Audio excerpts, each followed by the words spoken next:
oh 5G 5G oh 5G 5G me do one dance here na esefata every say nyamia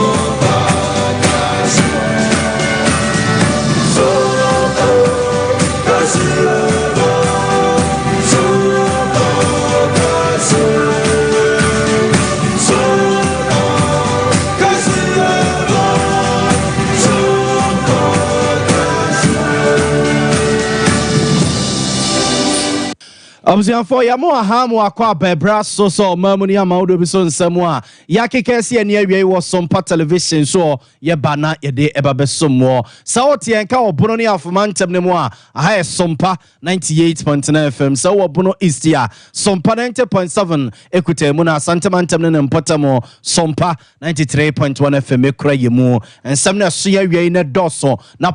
poso ni se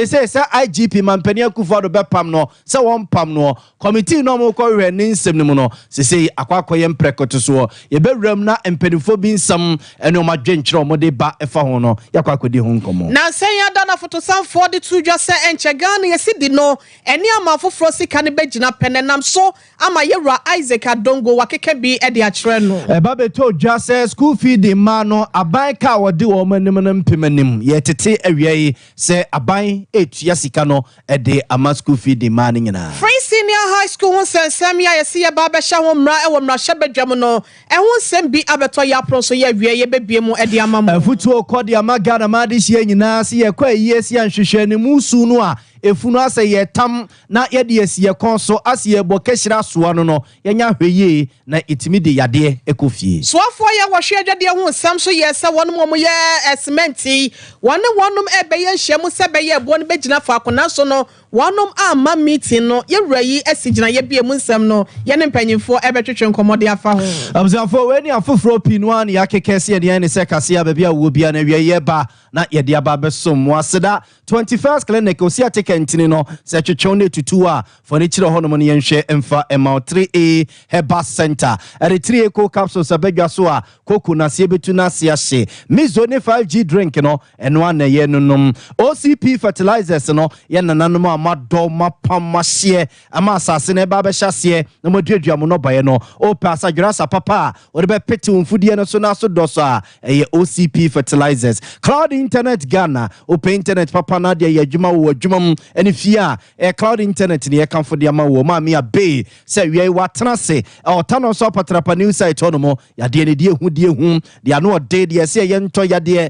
bonsam ya de nyina no fo ni kire ono mo na ontutu ase emfa emma abusia wo mo ene ebo ye chidom ebo ya donti ama ye vemu a ba bia wo bia na wie yetimi aba na ya ba besumwo medin ede na ya bo amale bia boga wie me ne ohine ire ma me akua ye bo a asiama bronya abzafo enye brain na fe nsam no ye ntutu na srani abasa emfa emmamo ya de mo ehase ye de free bambo ho nsam na no ne beto dwa se nipa bi ne makwa akotera ye wura bugiri na bu ne fie ne office akwa kodi di nkoma a ya nkoma mu kokodi ye no eye se IGP Dr. George Kufudampare na omo efa plan chesake ka de mesi ni ahwasi e betu no agi adwuma de free ne nsam se IGP a order post adwuma no ano abzafo nkoma ne nkomra nyina no ekopie mraswe gefiem mraswe gefiem chia mehene eye se yente basom ko no mo ntena se na asem no omo mfifi mu ne due mu ma ba mu nhwehwem no mo hunu de etua mu pa na nipako na no makwa akohia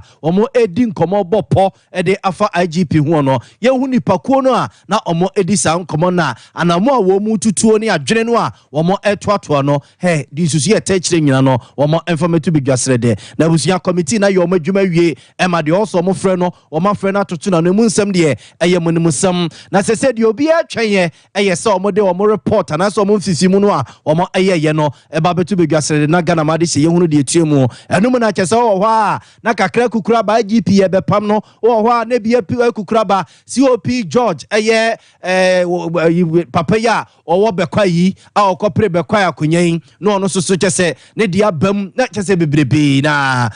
ɛno ɛna yɛwura Kofi Bentila wɔyɛ vice president ɛda Imani Africa no ɛde nsusuyɛ ba sɛ ɔno deɛ ofi sɛ adwuma saa committee yi mmarahyɛdwafoɔ no de ma wo no no wɔn yɛ ɛma ne tra so deɛ na wɔn so wɔn yɛ paa no wɔn ama wɔn ani anko ho na mmom deɛ fɔɔfɔ wɔn no a yɛamfa adwuma na ansoma wɔn deɛ ansoma wɔn no ɛno ɛna wɔn kɔkɔ yɛ ho adwuma yɛwura Kofi Bentila ne nsɛm ɛnie. So that point, look, you interpret things. Honorable Atachia interpreted his remit, his mandate to include any other allegation or involving where did that document come from? So the point I'm making is, you see, when a committee is set up by the Honorable Speaker, who was clear in his mind, and the committee is told, go and make me groundnut soup, you cannot arrogate to yourself an expansion of the remit to mean make me groundnut soup and any other soup. Abziafonti weye penin pabedi yechira wada Imani Africa no yewura Kofi Bentila ne yete ne nkenya wono soso ede ne nsusuye ba se adwuma no a yede soma owura atatia ne dom no ase adwuma ne pa no o ma anyene mum de yansoma wonum ene omo eya ehon sensem epiepie nto fi se de ebobo bai de na je se adwuma no be dene se insusuye ebedifo begina so no mode etu anamo bi enti wei eye enkomo no de eboboba ya ye ne de akire de befra to bia no yemfa enkamemo ye to ansam no so ne yakoye de mu ayewramo ewo asoye ye hwesikasem ene eho entoto yeso besa na wotwe mienu ne na yewura Isaac anase yewura ya frɛ no Adam Amin okogina mu ewo UK abrochi memo ne Trinity Baptist asafom no okogina ye ne nyina no town hall meeting ya na ekoso en wode nsam kwoto dwa ekire se Ghana esikasam no enchakra be se agira brane am yedwade ho nsam titiro so atimi akonanim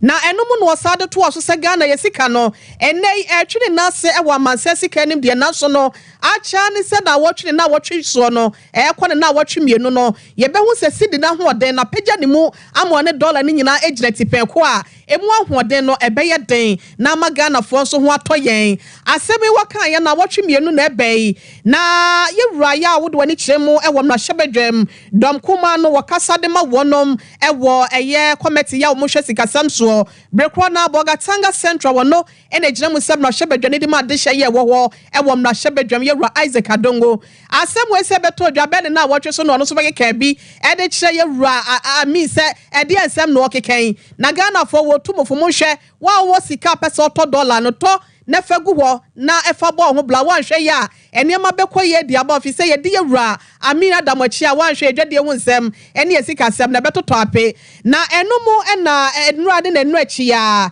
ebusia ewo kwhwe Bank of Ghana ne amefo a wo mpanyifo no edi nhyemude bi na no ena yewura Amin ne kogina ho ene wasato 2 bi de ma yewura Isaac Adongo so no akasem said the work can wonim the worker na num na ye ne hene ene wotitinte no won hwe na won fa no kore no enye adwuma na ye kasa ye yewura Isaac Adongo wase wode sia wode betwa eti yewura Ami Adam de abade a wono suntie watoto bi e de amano no sei ene nsem ne sikoye. Just want to advise my finance minister that if he wants us to support him, he has to be transparent, he has to be factual, and we cannot mislead the business community and the people of Ghana. He knew on that day that no cash flow of $4 billion was coming into this economy. You want us to support that kind of lie? Everybody knew that, of course, we suspended payment of debt service since December 2022. We had accrued arrears of debt service of $4 billion, which had been structured into the arrears, and for which reason those monies have been forgiven. If you come to say that there's going to be a cash flow moving into the economy of $4 billion, when you know that is not the truth, you want me to stand by and allow you to pontificate that kind of lie in the name of patriotism? Patriotism starts with transparency.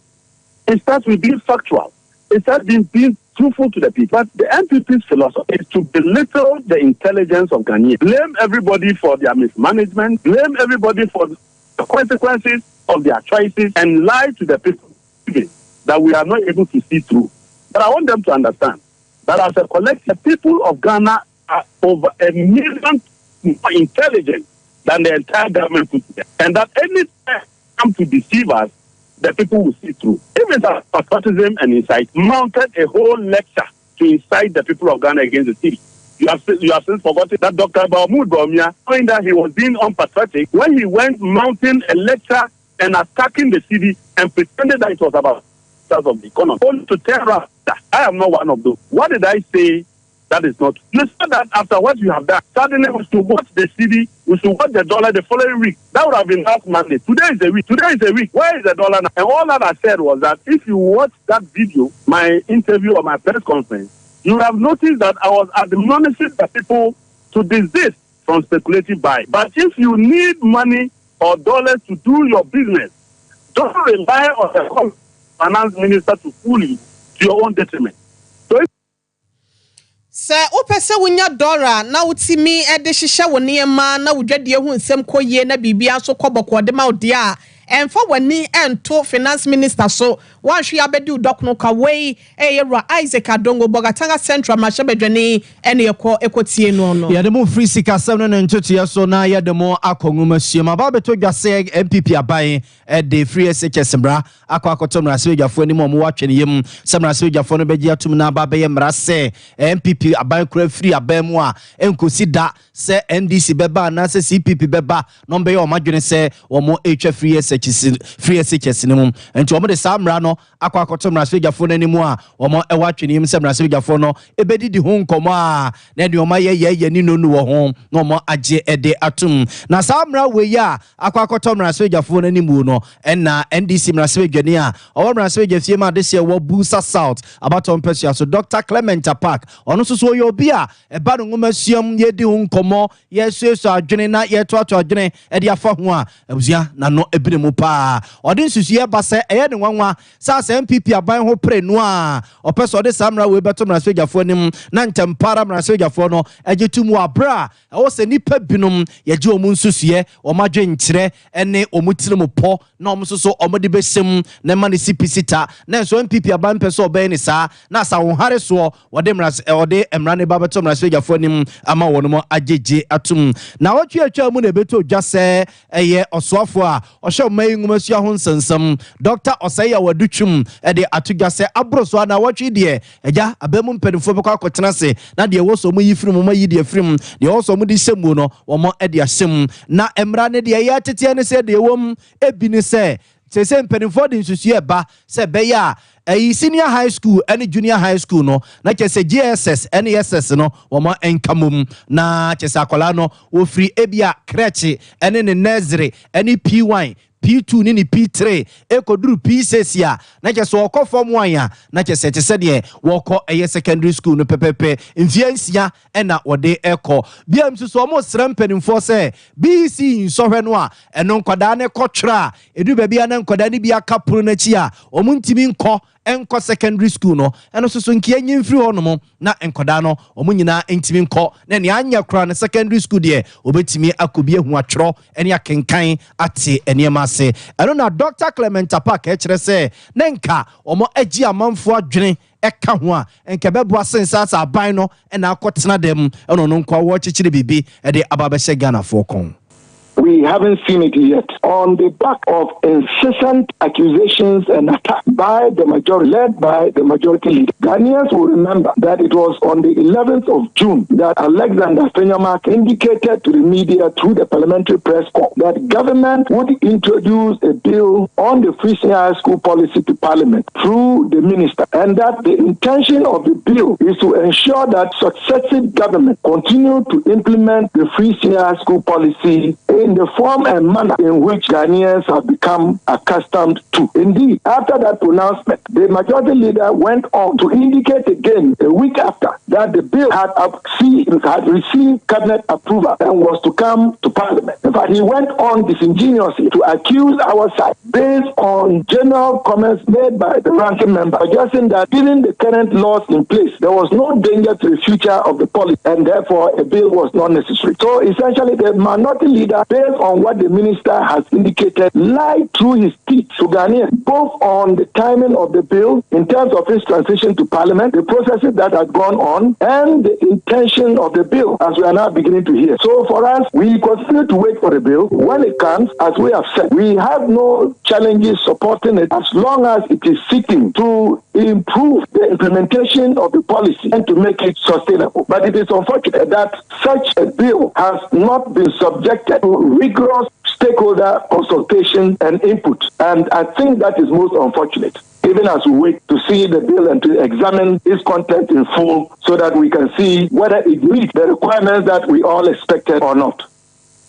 For we a Dr. Clementa Park or Yamraswig and your woman Raswig Fima this year will boost us out about on Pesuaso and to free SHS Mrano and a watcher say, and this is for the or more any chaka bieni bibia or home or my crado say or more ebe fuaso. I'm on my Jimrano to Nimum, the Hajini, a Sabina Quaco said them now watch it in Yama at the Ababa Swagana for. And some Croyaho and a Tachima Salt, my shepherd journey when Monya for Joseph Kuma. One also at the Bia to also a tressa bill now Womuka wasam no, and young metom Rashebe Jumpo, and I can pass a Watnasia Bobo home, no one who say way back Buanasa Emwa. Now was Sinipi at the Atra a bine say a year here, and Sania ya dear a fata, was a washer and a free senior high school ya bind the boy yana. Eya kama eya papa na so no eniema ba kum yenu bi wo ho a ejene sabemu na ebi any feeding ahodo enkwada na nua ne ho nsem afa kra no double track e wom kra no aban ne nka ho asem nweye afa de wose yemfamfiri wo ne yesa emfa nko yanim wei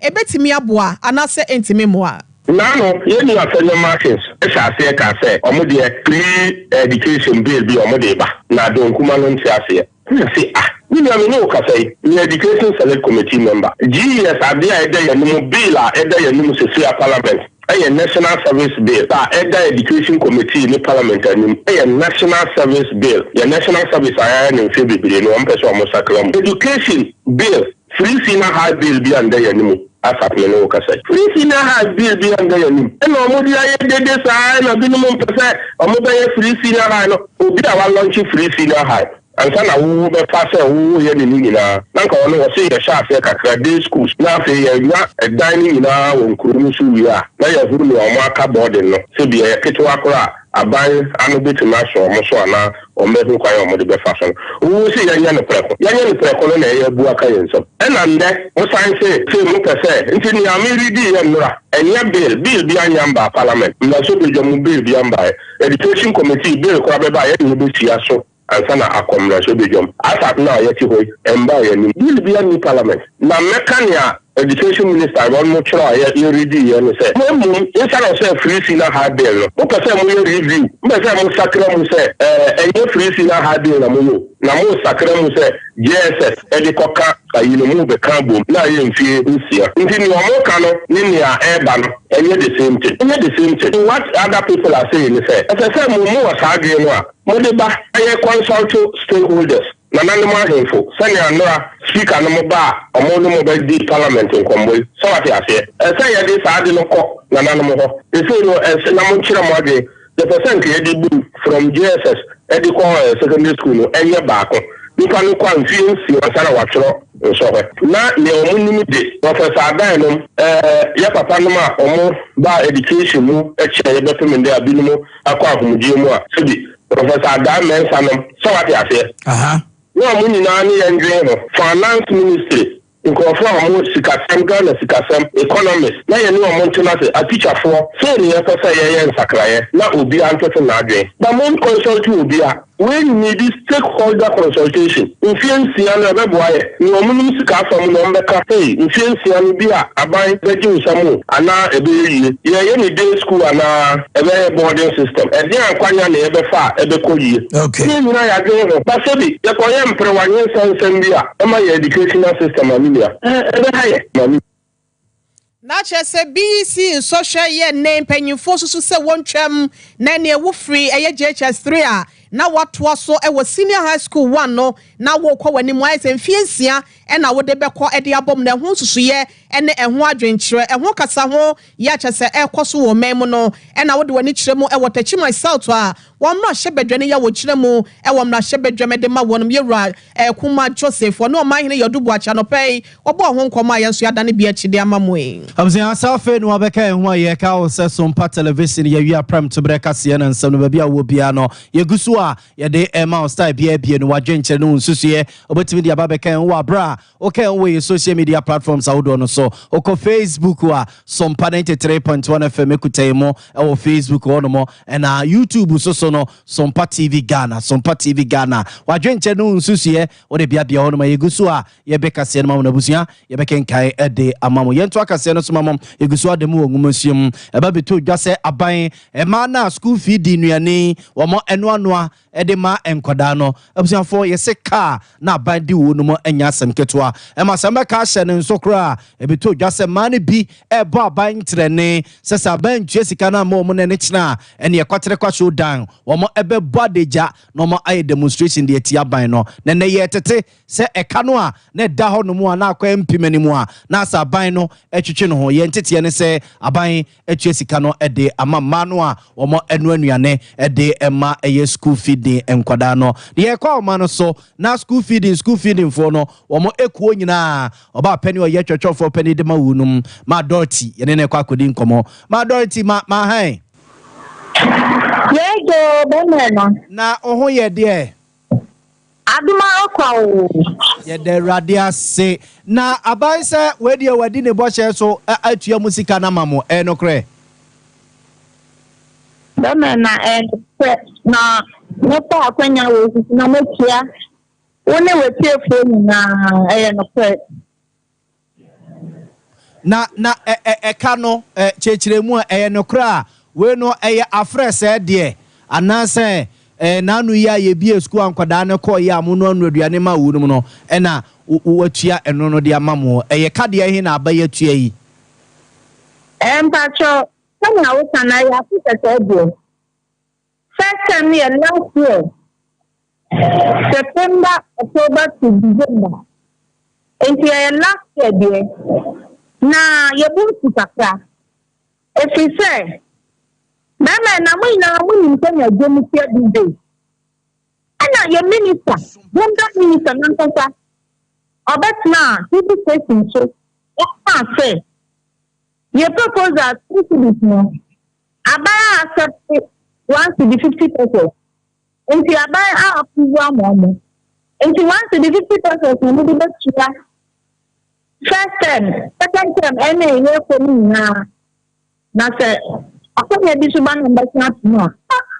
program tika ne bɛyɛ a ɔmotua 115 pesos na ɛnamri 115 pesos ɛhe fa ne ɔde twa adeɛ then si so ɔmokɔsi ɛnɛ ɔmonto 2 cedis mpo dako na ɔmombɔ 2 cedis na yɛyɛto edua ɛne gare ne angwa ɛne nea kesa wo naa de ayɛ aduane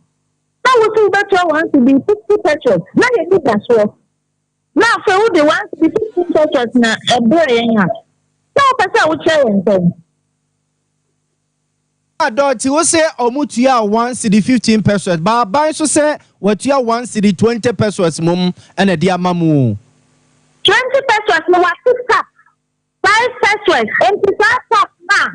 from 2017 up to date, we demanding a tax certificate.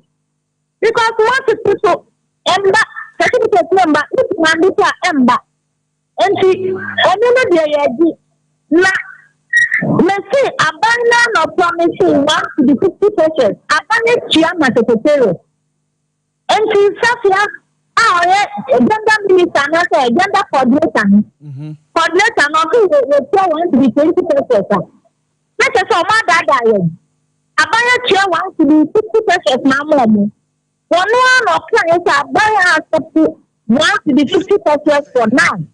I mean, see, obvious one is not national television, so long time. Accept 50 pesos. And then after manner do my show my journey. And it's all the chair wants to be 20 pesos. No one to tax 5 pesos. No one communicates and job idea. Na bema na no kwanso no Enti mo de mo fi se mpanimfo no mo school feeding so won kran no o ma tete pesos bi ato ba bi omo no ma tete 35 pesos e di esika womo no ba ni secretary from so say 5 pesos in the omo de aye tax nti emfa ne say 30 pesos na aka omo nsem sese me bo a yes na tax ni omo ti aka omo pay certificate na na ya mo chro certificate no mo famra mo no mo fama na Mr. me demand me there for evidence after me omo fi me yes if you don't be now mo mayen because 4% when they do omo fa never obi ready to omo no better yo na che afia yesi mu die mo no anuane free January ya de be si July ya yawramu ehun sika de ye ntua ma mo mebo a Sama kramba na mo ye de nya sika no aduane ma ye mai Mba chose mo ye de nya sika no aduane ma ye nkwada idi mo sio ena nya si o bank no enko si video bi be chemo enso nkrofo ma me no obi jina wa na okofo because that name yes this lobbying bottle 900 Sesiano Kota ejomuko no mo nka se who be cheto mo se factor ye bin ti mayo enti factor ye bin pa si to bin ti ni ya enwo ya na ya 1000 ya awo no 2200 na what the 900 cities are there na we cheto na we cheto 2000 na sitano so na ebi no twa so inu so kwade busia ewo Chamini Bank Ena share from September to date. He can't show the same here. Emma, almost a bit of Mr. P. S. P. because this year, we need to send it. Not stroke at 2 young. Hey, Cafe. I didn't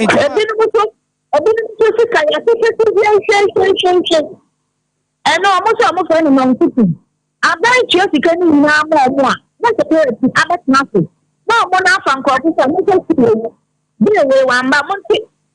no money had mistress one again. Ayaka, no money has to take. Come back. You could be to say the Diana, or move Chemta, which is a million back. Over have cried in Mississippi. I didn't know some years. And see, young child back up and said, I'll be 30% in my age. No more fire touch certificate in so my yo. Na ati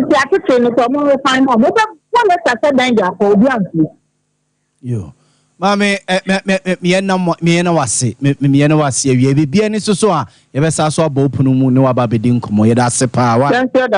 yo abzafo nti we eye ma me doti ofori sapon wono ene ye secretary e de ma no a omo no anuane eme ye mane di ewo sukuu mu no Ebusia Sompa television so near Sompa 93.1 FM Sompa 98.9 and a Sompa 90.7 we are prem to breka se no ene nyina ya ka bom ya ye de esomo kan ye ho ewo Facebook no so eye Sompa TV Ghana and a Sompa 93.1 YouTube no e dijuma eye Sompa TV ye kwa ye nim na ya boy ramu ewo nsefofro mu dia na ye ramu atwamene boy ye na cement aba beto so ama asoye hwe dwade ho nsam so no wasigina yeso obehwe na watimi aye bibi di aboa sebe ya cement bo no ebetimi agina faako ye rocketi hamondo no kro ya na de woni chemu adanse asokwa a waye mrahye badwani ewo ho waye na adwen se no ada woni panyimfo ye cement wo mem ase no no ebedi ehyiemu na na akwa esa kokoa mu de e na wonom nyina ekotopono mu na wahye wono wahyeso adwene no ho ba bia wade cement bo no ebetimi ho nsusuye no ato na so ekwa wi akire no wo mom ye cement no frabu obi ani ho a wo ba ye adenti a wonom sensantwerefo ho ye kɔ yankase enua ba na ye atwitwe nkyɛn na ensem ne mu nkyeremu ye si ase no wono na na wo ho no atimi de ama ye na na ya wadaroma awia wote ye nkan ya mo akwa ba amo ha onua ba na pom te sɛn Enrada ye rocket amount e ka sa wone wo mom ye cement no edi hyiamudie yete ya ne se wo mo entimi ama adan a ye wo hobi e de ba sempote e na si ya eno achi ne nso no de nsusu ye ene adwenkyerɛ na ye rocket amount watimi asi You my member at the new community with your money. When you're ready to not take you. I will not trade minister in the name for Katie Hammer. Or nay and Peninsula now companies say yes, I mean to my gallon. Sim Kuna, Afa, in near beer, may you a person of Boban, no the better Nashabegam. Nasam Nashabegam, Nasi Bobo, who did to me pet.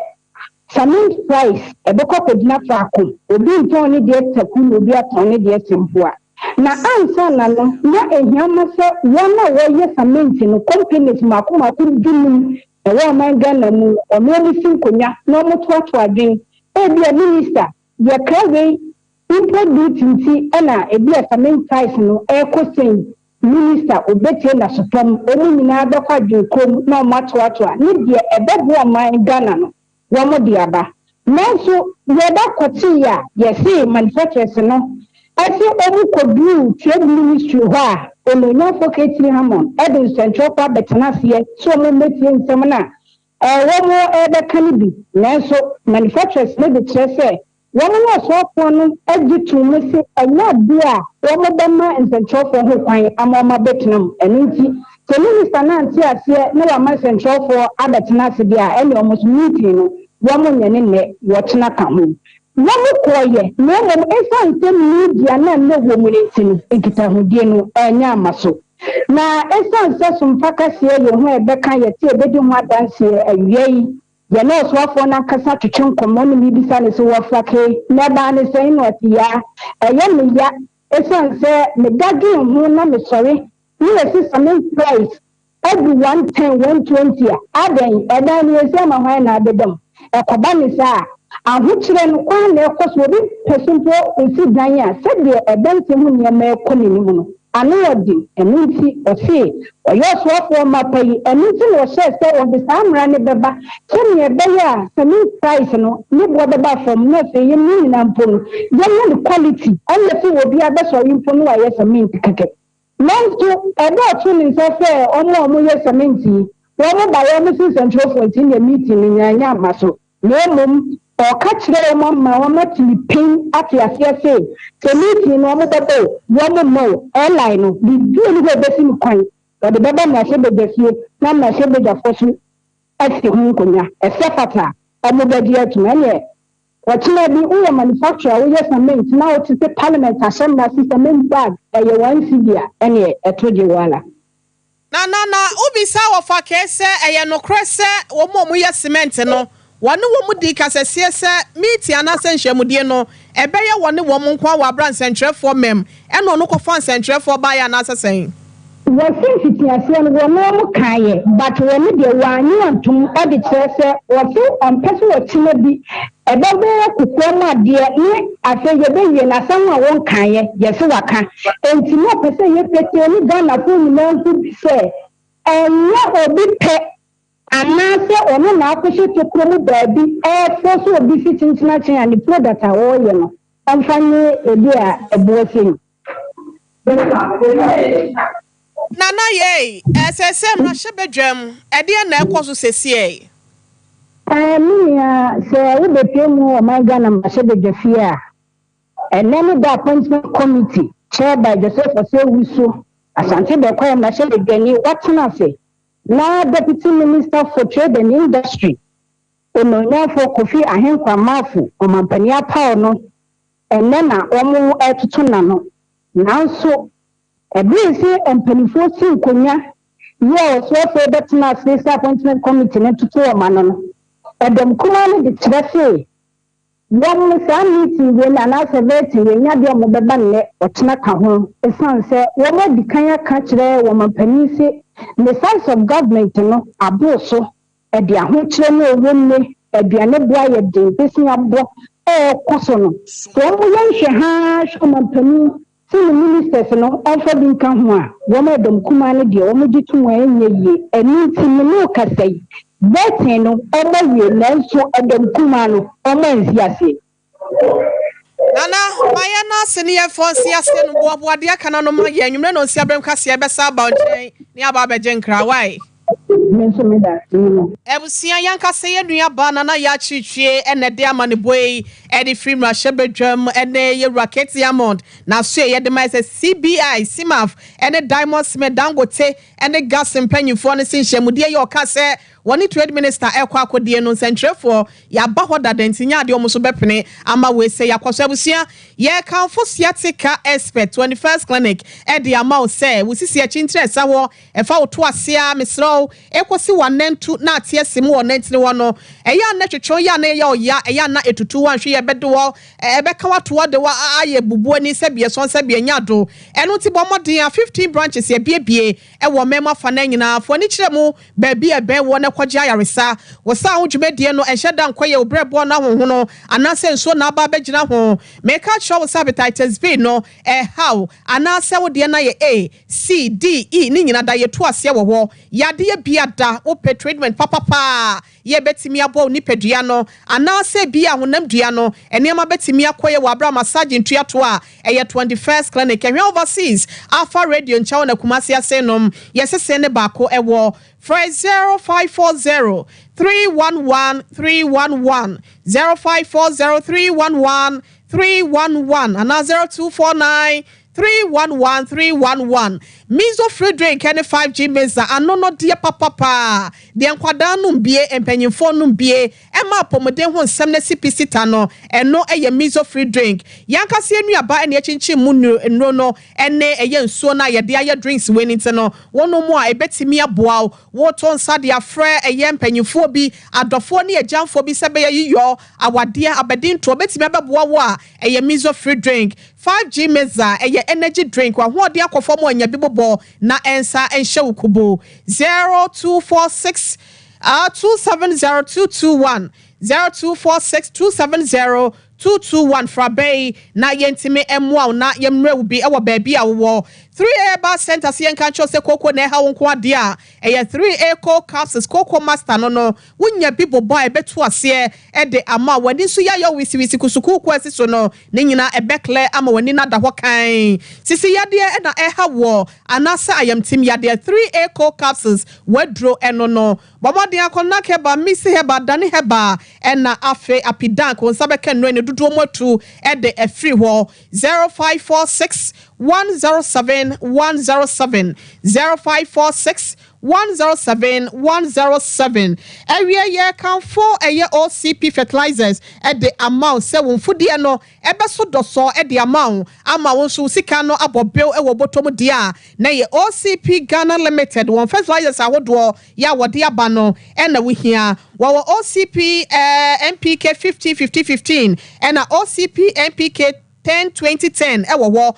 emo na atokwo eburo se patre bia wo ye no hia bi na wo de ego so bomode fra wonom na wontimi enche wo so 0555 909 437 and 0555 909 433 sawo pe internet papa de betimi aboa wo ahodaso wo mu netimi akontem de ama ne border form dia eye cloud internet ebusiafo ne chemo top high love fm dan na ehwe ni mu wo pe na kwani wonom kwetwe nkomo bambo ho dwumedi ahodo bia no opese wo gate ho nsem anasa wo fie ho bambo wadwume mu bambo koye dia fa CCTV camera installation no ehwo dwumedie no kwhye wonsa na bibia entimi enkoye bomode afra 0202 699 110 Abe Herbal Clinic tanoso apatrapa new site wo na ye kan for ediama wo ebusia bomode a ma me heti abe say yade bia ha wo ni titiru sickle cell no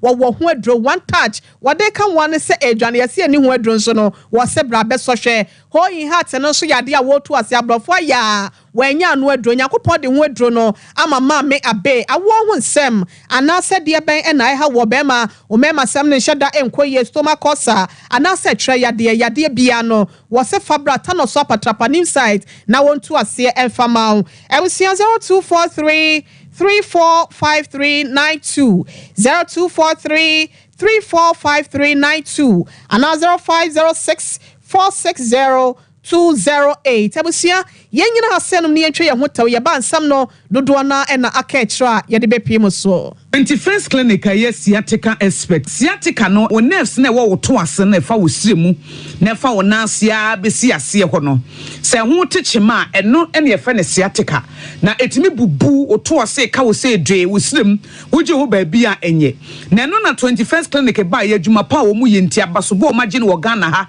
ene amono ne enya asem ketewa Womuji international awards ahodo womuji local awards ahodo na anu nso na womu be the only sciatica research and treatment center in Africa bibrim hano ebi ni baby a gise 21st clinic nkoa womu de bibiduro ene besa o yare no masa de machine aka ho eya yare sabia yare bia wutimi de ko ne mama de ba ko a woma gidi womu pa no eye sciatica ena stroke nso de kwa diabetes ne hypertension ne ade ne ade Ghana ha baby a womu ho 0540 311 311 0540 311 311 That's a 21st clinic. Woman is sciatica expert.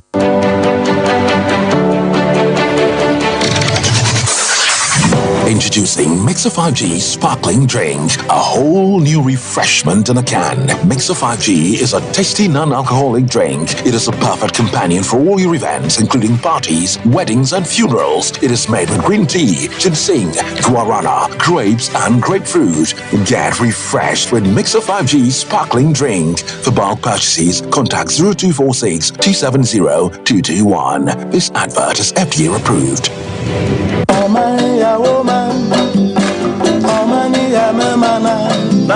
Afoi afuye na saduru hobi mu enti wo dwedwe fertilizer afiwei ubeyusu ana esanse afra se fertilizer wo toye amwa wo no na ma wadwuma no anyina eto ape onobaye no antumi anyini na nsodoso ema woboka ene atumda fertilizer papa abadwa so de eno ane OCP fertilizer egumu ahodo akuafo a modo enobaye ebitise atoko ajuo emo ene atosode ahodo no omo enkoje OCP MPK 15 ana OCP MPK 10 akuafo a omoso edo legumes ebiti say soya beans peanuts and beans omoso enkoje OCP fertilizer a eye TSP OCP fertilizer ebusu wo baabia ye ton kuayon yoma e wo man Ghana mu ha enoti atufo enfre 0555 909 437 ana 0555 909 433 OCP fertilizer papa OCP yegina homa Ghana ene Africa biayo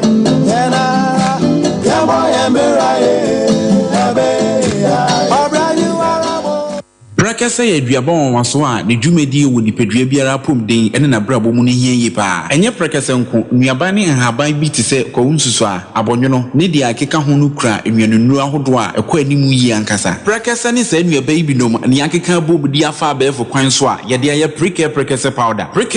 powder siesi nipadua na aba akwa ahodo no ho ban afri mpani yade ne yade ahodo pi ho fa enkodate de ma baako freduane anopa ne anwumre anafa enkodate de ma baako woni nsuhie yeti anopa ne anwumre wobra wodidi awie ubenya brakasa powder to Kingswalk Herbal ne Heroes Herbal Accra Okesi Drug Lane Dani Herbal Kumase Mensa Takrade Mose Pharmacy ne Greenlight Pharmacy Sunwane Cash and Carry Supermarket Asantoa Herbal ne Bibidro Depot Techiman Sewa Herbal Mampong etufo mfre 0550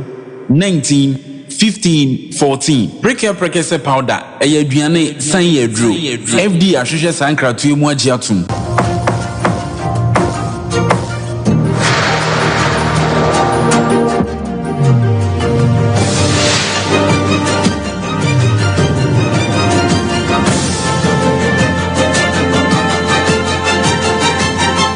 Sompa TV Emma Aketiapa. Yes, I'm Makwa Babioba, Sompa Television, Yawia Prem to Brekase, so Yentua, and some so Emfa and Mamo. Mortuary Workers Association of Ghana, Ede Kokobo, Ekwama Ghana, Madishi, and CCC, so baby Abagana for Soa, and Yagisi will be a momodi na yesi kwako yeye kwa braneti mi bokesire such enchenchena yema kwan na funu no wonso ano ebi kura so timi wo fufuo de kosi funu no wo funu ne dampam no na fufuo si funu no ho na ho no mu kotwa control makese kwako di ebi so nhwehwe ne musun ye ne ubekro omuduro asie wa na wadane su na ne nyame nkro sa ne kese omu gya ho no sese kura de obomode na wu a wadwuma wo ye no ene ye hwe ho aye fundaka na no ge bi dia mekoko hu ye be makwaku do nsu na busa zinto no dwuma be na no ye no ntino efundaka mo ye de akwakosie no sebi ade no ada mema ham no ena mo hwe ho ede ye fundaka mo de kwakosie wo bei na mo kire wakesefo se sa de na Ghana fo aba yeso sese no etia mra uyi mra no a etia to nchen kra so a nyame ampata wonim ya de kurekum wo ya no a wowu a wo kro no na wo kwa akote ya de ne bi e de akofie e de akwakosa manfo ntiamanfo enya hweye pa sese omba ba fie omani na omode edisa ne manachi wa ombehu se wuye bie no ene mra ene wo de openi Richard Kofi Jordan chocho for openi e de Mamochire Workers Association of Ghana. Kwanya boys na kwanya ye de yes abodi me hunu o video mu no ne hu so de bebre public work house no betinya spread yare bebre amaye nyina enye boys na mo show ne mu pe omo a eba ewo ho ne nyina betinya yare ni bi yare bi ekuni pa bia no ba want to show everybody ni yare bi ekuni pa bia beti aye communicable na which me spread from nepa baako akuni baako bia no yebeti enye ese onipa wu a respect our say the man no our say the man or say dignify somebody na kwanya ye say here and that there under here community after disrespect matter apart from that we better be after here the chairman for say about the nya free fee and now ya wo pe and ni kwa no say we kura de onye expert memfa wo sakura nko yes sir ye be say nya refofra ye hu bibia no so if yare ya to di yare ya ye nte ni nyina mochire ne ho nte bu ko be tie mu ati pan ko na adota nim ade ko no na so Abzanfonti where your penny Richard Kofi Jordan yete ne nke wona ye chocho for penny de Mamochire Workers Association of Ghana. Afe ye ko be ma 10 gram yankase enua be ma kwadwoba afo nchen ewo ahoma no so na Ghana no matan konwa bedwa no wonom ede eye kokobo bi ede ama adehye ye won krapopuni mantem nyina wa braga manche ene die ne mu ya kokobo ekoye ne nyina no efa homowo afahye ne ho be ma woti enka awie ya mu aha mo akwa abo ejo so menu aba be ma 10 gram apom ti sen asemu ni feel akwa asemu aba asem bia beba bia ne ho ebeso a chair Sompa why na ede na ekoso won krapopu ni mantem ya tene se kokobo bi akọ ede amani pa bi se wonim na adwumadie bi ekoso yi won ho firi mu a ade ene ene beye wonom wala mini aba me da super se na odi kan no enne ena omo ho clean up exercise na wo twetwe mu gamanche e pa ho ntuma e won krapopu ni mantem ni nyina ne se bra ye left band no ewie no na ye se omo ho ene twaso but me new idea dance so be pie enkampomponi mantemo hanomo a efin a efin de fin de Ghana ha nyina kampomponi mantemo ne efin adokoye eno nti say be kaya Ghana mampeni eto abama na foforo no o ka say obe meki Accra the cleanest city e West Africa ni nyina efin adoko enkampomponi mantemo eno ena Gamanche ni taki churu the second editor no say afi o mo ho ide o pese ye sonko ni nyina ne se opese eye nkampopuli mantem ha nyina omo prapra ha no mo tikuru ni mo emuti na be wa de o mampeni e kan ne eno achi no na enkan esesi ni da dem san se efi ni de be bia bedu bia efi a hye homa eno nti omo ho ye omo ba be yi afi de no mo pese omo makuru mo nyina tenwan esan san nanom abosum ne nanom samanfo empepi na omo no so so enti enya be bi pa omo ba no enya be bi partner eno enenne Gamanche eti etomani one mayor or Accra so ena ye regional coordinating council ena nananoma hemfo mo nkampopuni mantem ene eti ye hungu monten so kokola tudu ene ye choko Jamestown edi kobuko mo no ene esi ye trapra kromasi se ho no ama eho nyina atenwan Gamanche nankasa ehye ne batakari ehye ne che ehye ne Wellington Buta odi edomani mu a ene omo ekuta le shavola na omo prapra namra me no ka say yo osha fort na omo prapra honum e ekoba ene say earlier no mo dey communicate by say shops nyina ye beto shops no ya prapra krom then so ene akoye adwuma e dining tin ga Manchester say shops ni dey omo be shops for ni nyina e for omo say eye ahudidie adwuma di ya e cost into one more DJ na 88 then so dwedi no omo nyina de omo hwiri mu a ya prapra eye monteso ama monteso atwan enye enen kwa na dwedi no ebe koso ebe to aso ene akofem se agese wiye ena dwedi ni nyina ebe ba awie so buta dia de tese ne enkran hanom no empedifo ene ahemfo wan ne gamante e makuru nyina atwan se ne be ya enfra papa ebe fa ekuru na sa so ahudie pa so afa ne ntoma pa efra one media ye ben 10 gramo ye ru akwadwo ba fo no oton krai e di free krapumpuni mantema ye no kwadwo ye da so anya minhraw ewusia ye di si asenom na ye di aseda e di amaye ru asante ye boa Benedict no e ye samufo panyiku covering ka jando ho fedua evergreen mama wono enete fidie na chia wo chinchim ni fruma e de ema yen mame akosia so mu asodela Mrs Japan no wo boa kase mu buzi de caption ma mame ya Grace Adepa adomala kwa wono so ene twa Facebook no ema e ya Shadrack mu nyina so etechre e de ma ye no ye fa seda ema MC afo no Sompa TV ho Mr Dave ene double boy ye ema wo hwe ye Sompa 93.1 FM Kasia demo for Sompa 98.9 Sunyane Kasia demo for na Sompa 90.7 Nkranza Kasia demo for womu nyina ye da wono mas womu aka ho na nsemi etimi ebedan mwabusia medi di ohinire maame ekua yeboa esia mabronya wie minimi nua bema nana ya abo amalibi aboga ene eden sem no somo ye sore so amasof maame premani amesa papa bi Sompa ko modwumedie no